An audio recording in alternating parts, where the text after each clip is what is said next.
सुप्रभातम सुप्रभातम सुप्रभातम। आज की ताजा खबर में आप सभी का बहुत बहुत बहुत स्वागत है। वर्ल्ड इकोनॉमी के साथ ही इस एपिसोड की शुरुआत आज हम यहां पे करने वाले हैं, बट उससे पहले एक बार आप लोगों को फिर से याद दिला दूं, आज लास्ट डे है मोदक प्रोमो कोड का। तो investor.in को विजिट कीजिए and get 50% discounts on our research product, specifically model portfolio, Stockometer plus and Fundometer. तो और अगर कॉम्बो ऑफर्स और 3 साल के सब्सक्रिप्शन के लिए आप जाओगे, then the discounts would be as high as 60 to 65% also. तो investor.in को विजिट करना बिल्कुल मत भूलिएगा दोस्तों। अब बात करते हैं वर्ल्ड इकोनॉमी में, और वर्ल्ड इकोनॉमी में सबसे ज्यादा बॉइलिंग पॉइंट अगर कुछ अभी चल रहा है तो वो क्रूड ऑयल का ही चल रहा है। $95 पर बैरल के ऊपर ब्रेंट क्रूड के प्राइसेस जा चुके हैं। Major reason, so I think जो मतलब अब यूएस में जो इन्वेंट्री लेवल्स है, तो वो इन्वेंट्री लेवल्स जो है वो लोएस्ट नंबर पे जा रहा है, या जो कंफर्टेबल लेवल्स होने चाहिए यूएस में उससे नीचे ये जो पाइल है ऑयल का स्टॉक पाइल, तो वो जाता हुआ दिख रहा है। And that is a concern currently prices are suggesting, and winter is coming, so obviously consumption जो है वो अच्छा खासा बढ़ सकता है इस केस में ब्रेंट क्रूड का।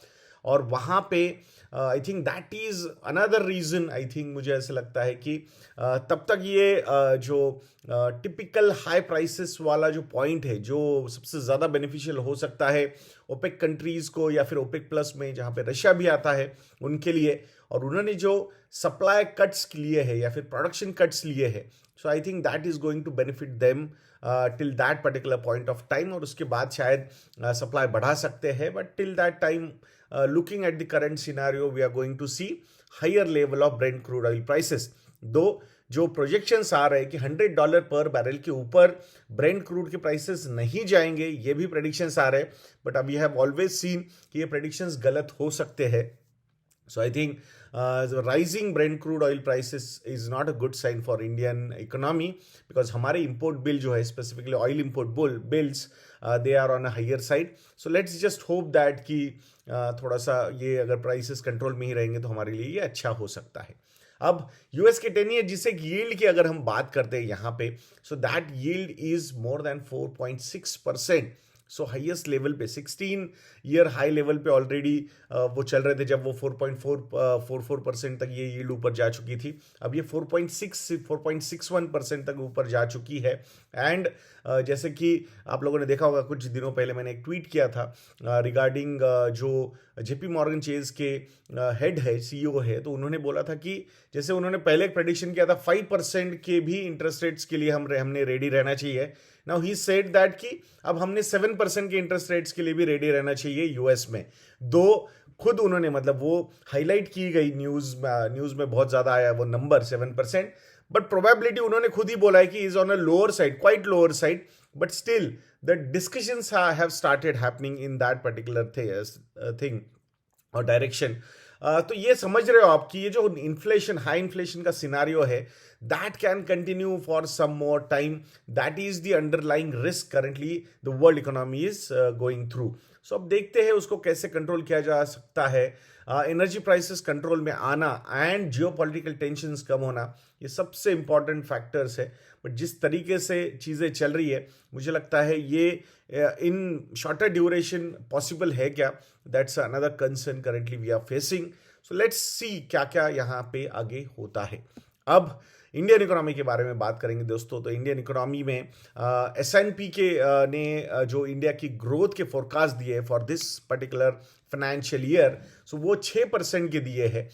एंड आने वाले 2 सालों में उसके बाद अराउंड 6.9% तक भी इंडिया का ग्रोथ हो सकता है, ऐसा उनका कहना है। सब्सिक्वेंट ईयर्स यानी कि FY25 एंड FY26 में 6.9% का भी जीडीपी ग्रोथ इंडिया अचीव कर सकता है, ऐसा उनको लग रहा है। एंड इन्फ्लेशन के जो नंबर्स दिए वो उन्होंने दिए for this financial year, so that particular number is at 5.5%. Earlier the predictions were 5%, but now it is at 5.5%.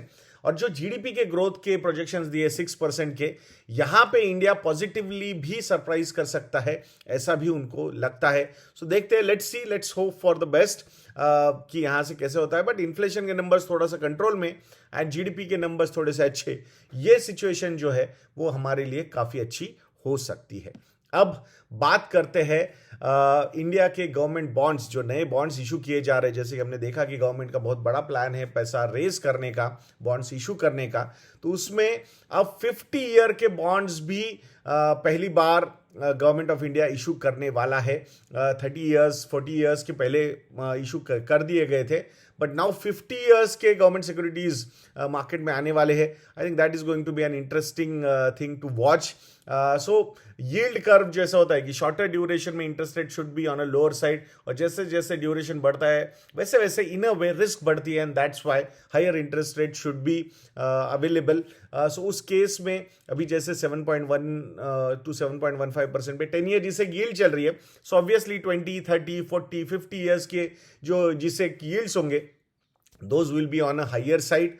So I think जो जेपी मॉर्गन इंडेक्स में भी इंडिया के गवर्नमेंट सिक्योरिटीज को इंक्लूड किया गया है आफ्टर जून 2024, स्टैगर्ड वे में around 2.5 से $3 बिलियन एवरी मंथ इन्फ्यूजन वहाँ पे होने वाला है। और बाकी जो इंडेक्स है, बॉन्ड इंडेक्स है, उसमें भी इंडिया के गवर्नमेंट सिक्योरिटीज को इंक्लूड किया जा सकता है। सो ये सारे फैक्टर्स है, इंटरेस्टिंग चीज़ें हैं ये सारी। अब देखते हैं कि मतलब दो सो कॉल्ड जो ये बड़ी बड़ी रिसर्च या फिर रेटिंग एजेंसीज है, दे आर सेइंग कि नहीं इतना कोई बड़ा इम्पैक्ट नहीं होगा, it will take its sweet time. So I think it's always a good thing कि फर्स्ट स्टेप इस डायरेक्शन में होना is a good thing for Indian economy. So let's see, let's hope कि आने वाला समय काफ़ी इंटरेस्टिंग रहेगा for Indian government securities also, and overall flows अगर इंडिया में आएंगे सो आई थिंक हमारी करेंसी के लिए भी एक पॉजिटिव न्यूज हो सकती है। And when we are thinking और talking about 7% interest rates in US, so in that particular case believe me दोस्तों कि जो डिफरेंशियल होता है नॉर्मली इंटरेस्ट रेट में, जो डिफरेंस होता है, that is the kind of depreciation we see in currency. तो अगर वहां पे भी इंटरेस्ट रेट ज्यादा है, हमारे भी इंटरेस्ट रेट्स ऑलमोस्ट उतने ही है, इन that particular case depreciation of रूपी विल ऑल्सो बी कंट्रोल्ड। दो हमारे एक्सपोर्ट्स जो है वो थोड़े से अनअट्रैक्टिव हो सकते हैं, but I think that's how the dynamics play out.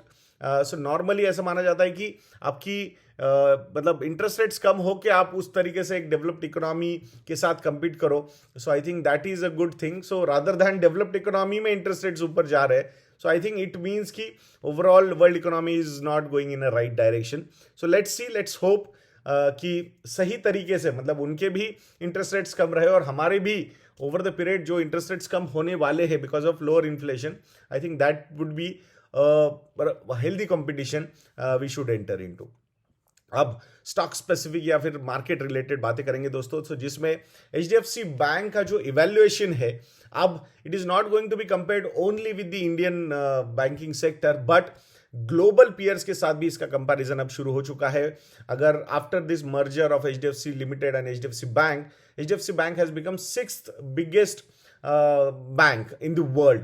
So in that particular case, now the comparison will happen with the other banks also, other big banks जिसमें टॉप 5 चाइनीज बैंक्स भी आते हैं, US के भी top 3 banks आते हैं, Canada UK इनके भी बैंक्स आते हैं। तो उस केस में जो ग्रोथ नंबर्स रहेंगे, जो लेंडिंग के लोन बुक ग्रोथ बोलो या फिर प्रॉफिटेबिलिटी की ग्रोथ बोलो, आई थिंक वहाँ पे HDFC Bank can outperform other banks, and we are going to see a big bank over the period in the name of HDFC Bank. So it's a good thing.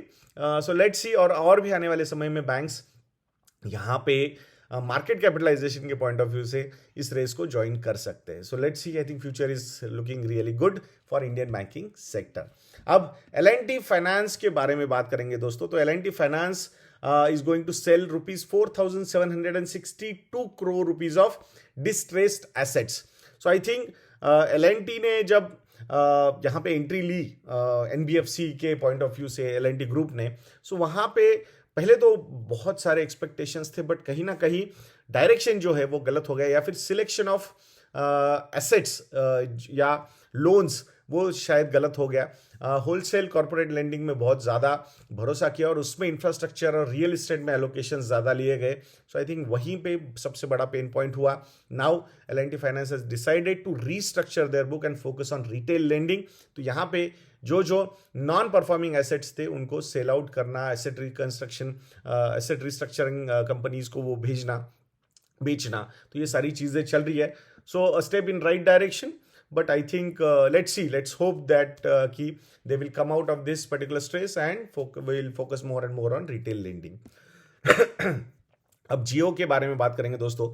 सो जियो जो है वो सबसे ज़्यादा gainer नज़र आ रहा है in terms of getting new subscribers, और obviously यहाँ पे रिस्ट्रक्चरिंग भी हो रही है। लास्ट मंथ के जो अपडेट्स है, जुलाई मंथ के अपडेट्स है दो ये, सो जिसमें जियो ने अराउंड 3.9 मिलियन यानी कि 39 लाख सब्सक्राइबर्स को ऐड किया है। कंपेयर टू दैट एयरटेल ने अराउंड 15 लाख सब्सक्राइबर्स ऐड किए हैं, एंड वी जो है वोडाफोन आइडिया, इन्होंने अराउंड 13.2 लाख सब्सक्राइबर्स लूज किए हैं। सो यहाँ आई थिंक जो टिपिकल चर्निंग हो रही है वो तो हम सीधे सीधे देख रहे हैं। जो ड्यूओपोली बनने वाली है, देयर इज नो डाउट, ऐसा अभी तो वैसे ही it's on track to be a duopoly, यही लगता है। Vodafone Idea consistently subscribers lose कर रहा है। Total subscribers left with Vodafone Idea is around 22.83 crore, vis-a-vis Jio के पास जो सब्सक्राइबर बेस है वो 44.24 करोड़ का है, एंड एयरटेल के पास ये सब्सक्राइबर बेस है 37.52 crore. So I think consistently ये दो प्लेयर्स जो है, number 1 number 2 are gaining the market share and Vi is losing the market share Vodafone Idea. So I think writing is on the wall. तो I think एक बार ये settle हो जाएगा, देन द प्रॉफिटेबिलिटी के numbers देखने में काफ़ी इंटरेस्टिंग रहेगा वो scenario. Though government will keep a close watch. They don't want a duopoly, but looks like it is a reality. It is going to be a reality soon. So देखते हैं क्या होता है। IL&FS के बारे में बात करेंगे दोस्तों। IL&FS एंड ITNL जो उनकी एक सब्सिडरी है, they are set to pay first installment of dues to creditors. दो the amount is quite small, around 1600 crore rupees कुछ वो पे करने वाले हैं। जब ये एनपीए हुआ था, ऑब्वियसली द नंबर मतलब 1 लाख करोड़ रुपए का ये ओवरऑल प्रॉब्लम क्रिएट हुआ था, उसमें से अराउंड 60% तक का रिकवरी हो सकता है ऐसा लग रहा है, जिसमें अब ये पे आउट्स आने शुरू हो चुके हैं। सो फॉर दोज बैंक्स, अभी तक लिस्ट वैसे बाहर नहीं आई है जो मैंने न्यूज़ रिपोर्ट पढ़ी थी, बट बैंक्स ने इनको कंप्लीटली एनपीए डिक्लेयर करके पूरा का पूरा जो लोन्स थे इनको दिए हुए हैं वो प्रोविजन किए थे। अब वहां से पैसे आना is a very positive news for the banks जिन्होंने इनको लेंडिंग किया था, क्योंकि अब ये पूरा का पूरा जो पैसा रिकवरी आएगा वो सीधे सीधे कंप्लीट प्रॉफिटेबिलिटी की तरफ जाएगा, बिकॉज प्रोविजंस पूरे ऑलरेडी हो चुके हैं बैंक्स की तरफ से। So this is a positive news. Plus जो बॉन्ड होल्डर्स, डिबेंचर होल्डर्स थे इन कंपनीज के, उनको भी अब पैसे आने वाले हैं। तो first installments will go towards bank, उसके बाद आई थिंक नेक्स्ट मंथ में even bond holders, debenture holders को भी इनसे पैसे मिलने वाले हैं। So it's a positive news for those जिन्होंने ऑलरेडी इसको मतलब एनपीए बोल के देखा था एंड राइट ऑफ कर दिया था, बट वहां से पैसा आना is a positive news for the lenders. So good news यहाँ पे। तो अब देखते हैं, थोड़ा सा और डिटेल में आएगा जब नंबर्स आएंगे कौन से बैंक को कितना मिलने वाला है, तो उस तरीके से वो स्टॉक्स रिएक्ट कर सकते हैं। अब नेक्स्ट न्यूज जो है वो डिक्सॉन के बारे में बात करेंगे। Dixon science agreement with Xiaomi या फिर Xiaomi, जो भी आपको मतलब प्रोनाउंसिएशन करना है, to manufacture products at Noida unit. So ये PLI स्कीम्स के अंडर ये सारे डील्स हो रहे हैं। Good news for Dixon.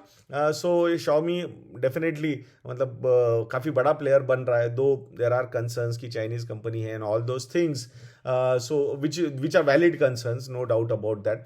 तो अब यहाँ पे इंडियन पार्टनर्स के साथ डील करके या फिर इंडियन मैन्युफैक्चरिंग करके I think they are trying to मतलब थोड़ा सा फील गुड फैक्टर भी लाने की कोशिश हो रही है। सो उसमें ये एफर्ट है। Competition is always good customers के लिए, वो सही हो सकती है, बट नेशन कम्स फर्स्ट। तो उस हिसाब से जो भी आई थिंक एक्शंस गवर्नमेंट को लेने हैं, सेफगार्ड्स लेने हैं, I think they should keep on taking.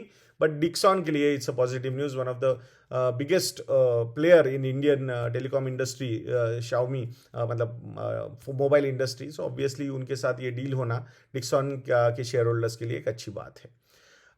Next news is regarding general insurance companies Tata AIG General and HDFC Ergo. वो अराउंड 800 करोड़ रुपीस की डेट रेज कर रहे हैं एट अराउंड 8.15% 10 ईयर के बॉन्ड्स यहाँ पे इशू किए जा रहे हैं. So I think solvency ratio बढ़ाने के लिए ये सारी चीज़ें हो रही है. It means they are expecting bigger business. It's a positive news. So ultimately that this kind of long term debt जो वो उठा रहे हैं, so business point of view से if your return on equity is on a more higher side, so obviously it's a good thing. So मतलब this is one industry, health insurance हो, general insurance हो, life insurance हो, I think under penetration is very high. और यहाँ से earning visibility and growth potential बहुत ही बढ़िया नजर आता है इन कंपनीज का. अब टोयोटा के बारे में बात करेंगे दोस्तों. Toyota plans third India plant, जहां से वो न्यू एसयूवीज को मतलब लॉन्च करने वाले हैं और डोमेस्टिक सेल्स पे बहुत फोकस है. वहाँ पे सर्जिंग एक्सपेक्टेड है. जो टाइप इनका सुजुकी मोटर्स के साथ हुआ internationally, I think it is working really well for them. Glanza and Hyryder, ये जो मतलब गाड़ियाँ है, जो अगर इधर हम देखते बलिनो एंड जो इनकी ग्रैंड विटारा है, तो वो टोयोटा की भी सेम ये अलग मॉडल से इन्होंने अलग नाम से लॉन्च किया हुआ है. अब the version between Hyryder and Fortuner, मतलब इन अ वे इनोवा, नई इनोवा लॉन्च करने का प्लान 2025-26 में इनका है. सो देखते हैं. आई थिंक वो एक बहुत ही सक्सेसफुल मॉडल रहा है इंडिया में. सो उस पे वापस आने की कोशिश यहाँ पे टोयोटा करने वाला है. सो थर्ड प्लांट वहीं पे, आई थिंक बिदादी कुछ नाम है कर्नाटका में. सो वहाँ पे वहीं पे एक्सपांशन होने वाला है. दो कंपनी ने अभी तक कुछ उस पर रिएक्ट नहीं किया है, बट एक्सपेक्टेशंस आर दैट कि वहीं पे ये थर्ड प्लांट भी आने वाला है और कैपेसिटी यहाँ पे प्रोडक्शन की बढ़ने वाली है. अब ईवी के बारे में बात करेंगे. Demand for EV charger to grow at 65% till 2030. CAGR की बात कर रहा हूं मैं, 65% का CAGR from 2023 to 2030. So I was just looking at कि कोई ऐसा प्लेयर मिले लिस्टेड की जो इसमें ही काम कर रहा है, सिर्फ ईवी चार्जर इंफ्रास्ट्रक्चर में. वैसे तो टाटा पावर जैसी कंपनीज है जिनका एक पार्ट है ये, सो उसका ऑब्वियसली एक पॉजिटिव इम्पैक्ट होगा. बट ऐसी कोई कंपनी है क्या जो सिर्फ और सिर्फ ईवी चार्जर्स में ही है? अगर आपको पता है तो कमेंट सेक्शन में लिखना बिल्कुल मत भूलिएगा दोस्तों. उसको थोड़ा सा और ज़्यादा एनालाइज करने की कोशिश यहाँ पे करेंगे. Obviously it is going to be a micro cap और स्मॉल कैप ही होगी वो, अगर होगी तो. सो मुझे तो पता नहीं, आपको पता है तो कमेंट सेक्शन में लिखिएगा दोस्तों. सो कैसा लगा आज का एपिसोड, ये कमेंट सेक्शन में लिखना मत भूलिएगा दोस्तों. एंड मोदक ये प्रोमो कोड यूज करना भी मत भूलिएगा. आज लास्ट डे है इस कूपन कोड का, तो investindia.in को विजिट करके one of the highest discounts आप उसको अवेल कर सकते हो. And if you need any help in portfolio management, investment advisory या फिर investment execution, you can contact us on our relationship cell numbers. The details are available on investindia.in. तो ऐसे videos के लिए चैनल पे बने रहिए. वीडियो को लाइक करना, शेयर करना और चैनल को सब्सक्राइब करना बिल्कुल मत भूलना. नेक्स्ट वीडियो में मिलते हैं. जय हिंद.